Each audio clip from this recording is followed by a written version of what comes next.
Hey there, ladies and gentlemen. Mr. Collum here with your next screencast.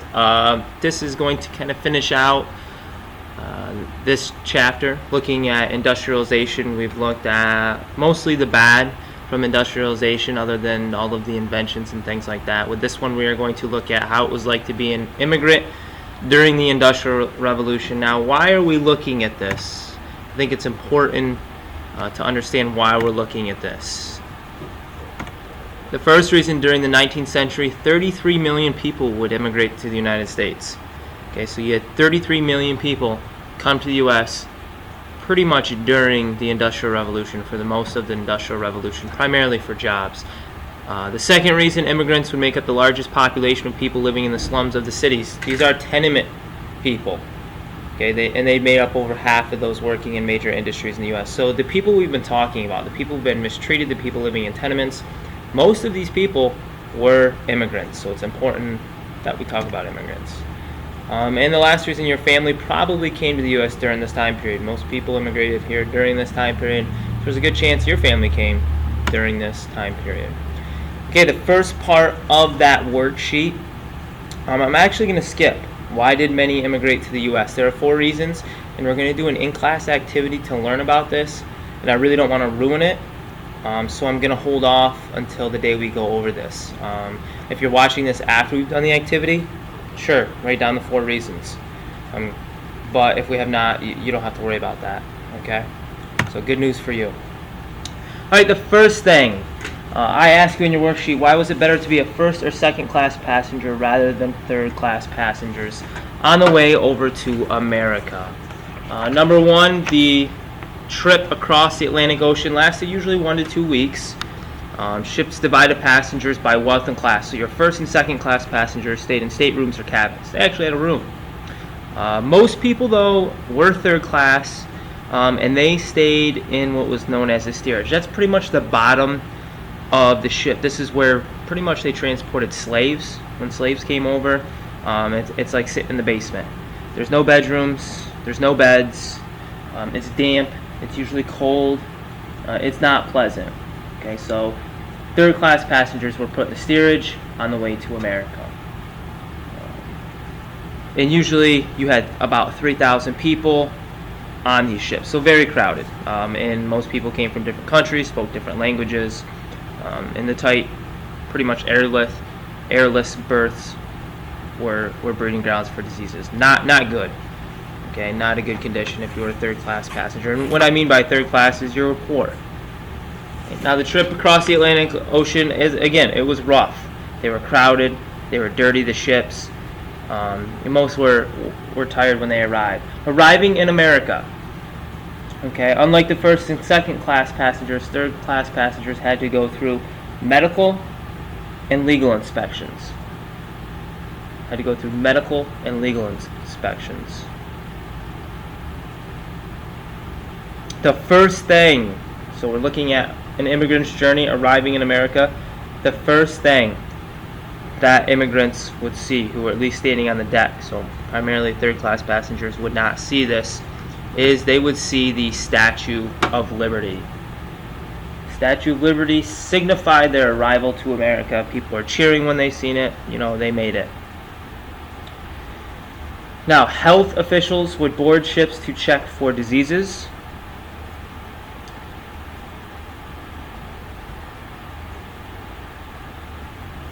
Doctors boarded the ships and checked the health of only first and second class passengers. Only first and second class passengers. So that kind of goes with what I was talking about above when I said unlike first and second class passengers, third class passengers had to go through medical and legal inspections. Okay. First and second class passengers, there was done pretty much like a 10-second check. Okay, you're good. Okay, you didn't have really to go through a rigorous exam like the third class passengers had to do. Now the actual, this happens I think every time.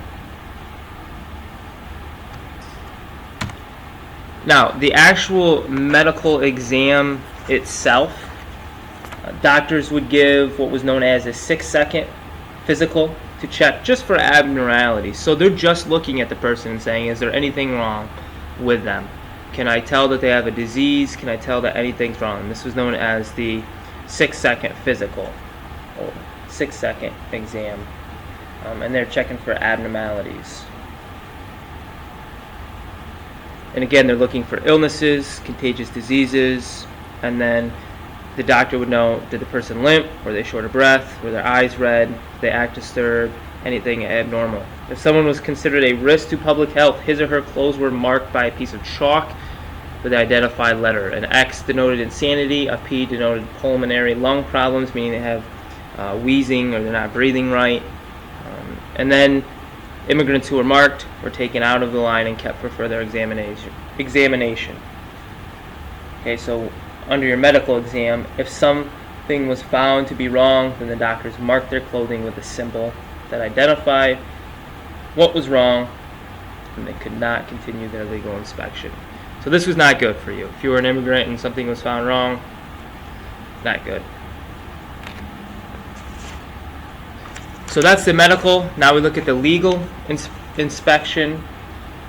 Each passenger was interrogated, and if they didn't answer accordingly, they had to wait for days, even months, where they went through a legal process. They were either approved or sent back home. This was not good. You sat down and answered 29 questions. Same questions to every immigrant, such as, where were you born? Are you married? What's your occupation? Have you ever been convicted of a crime? How much money do you have? Where are you going while you're here? Things like that. And if they felt that you were answering not truthfully, then you would be held. So it was pretty much all up to the interrogator, whether or not they felt you were being honest or not. It could be a little bias. Now, becoming a citizen. After being a resident of the U.S. for 2 years, immigrants could file declaration of intent papers. After 2 years, immigrants could file for declaration of intent, and this is just saying, hey, I've lived here for 2 years, and I plan on becoming a U.S. citizen in the future. After 5 years, they could petition for naturalization. This is pretty much where you are given citizenship. Okay, so when you first have been here for 2 years, you say, I want to be a citizen. Then 3 years later, you say, okay, I've been here for 5 years. I'm eligible to become a citizen. And this is kind of where you fill out paperwork, and usually you're accepted to gain the certificate of citizenship. Citizenship was granted to others, though, before that 5 years. Citizenship was granted to wives and children of citizens before that 5 years. Women who married citizens were immediately, they would become citizens. And then when finished with active duty, veterans became citizens. So a lot of people would, as soon as they got into the United States, sign up for 2 or 3 years of active duty in the military just to become a citizen. So several ways to become a citizen. Now, we're going to look at, we've seen the progress, what it's like to come over here, the immigrant's journey of becoming a citizen. Now, what is it like? Ethnic neighborhoods help immigrants feel less isolated in their new homes. So set up to make people feel less isolated, these ethnic neighborhoods. So you would have everybody from Germany in one neighborhood. Everybody from Italy. Okay, so what is known as Little Italy. This is kind of where this was born. You would have immigrant neighborhoods, had people who spoke the same language, people who practiced the same religions. So people in these neighborhoods spoke the same languages and practiced the same religions. The neighborhoods let people adapt more easily to becoming American. That's the key. Okay, you're not just thrown into this country and forced to live with people who don't speak the same language as you, don't have the same culture as you, don't have the same religious beliefs. No, they had actual different towns throughout the city where you were with your family, your friends, at least people of your same country who spoke the same language, had the same culture as you, so you could ease your way into the American ways. Slowly learn English, slowly learn the culture of America. The value of education. Immigrants knew that education was the gateway to a better life. They came here and they said, my child is going to get an education because I know that's how you're going to make money in this country, to be educated. Parents force children to take education seriously. Usually children spoke English better than their parents and actually assimilated easier than their parents. And we looked at assimilation in the last chapter. This is where you're starting to kind of adopt another culture. Children picked up English, if you think about it, because they're at school. They're playing with children probably who speak English, so it's a lot easier. Plus, at that age, your brain absorbs a lot more. You haven't been speaking your native language for nearly as long, so it's easier to pick up a new language. Adults, they're not going to school. They're not around English-speaking people nearly as much. And again, it's harder to learn a language later in life. So children would adapt a little bit easier. It would not be all easy, though. For immigrants, you would have what was called nativism. A nativist. What is a nativist? Well, a nativist is a person who wanted to preserve the U.S. for white American-born Protestants. A person who wanted to preserve the U.S. for white American-born Protestants. That is what is nativist. So this is a person who does not like immigrants. Okay, there's a political cartoon shown on the screen trying to illustrate what a nativist was like. You can see the two foreigners he's holding up. What would we like to see? Them dropped off a cliff into the ocean. Accusations, not being able to assimilate because of language, culture, or religion. So it's saying these people aren't even able to assimilate into America because they can't speak English, they have a different culture, and they practice different religions than American. That was the first accusation, the first reason they stated that they didn't like immigrants. And the other one was that they took jobs, created violence, and were anarchists. That's people who go against the government. They took jobs, created violence, and were anarchists. Whenever you have a lot of immigrants coming in the U.S., you always have the accusation of them taking jobs, and then they are false accusing them of being anarchists and creating violence. Now, violence towards immigrants.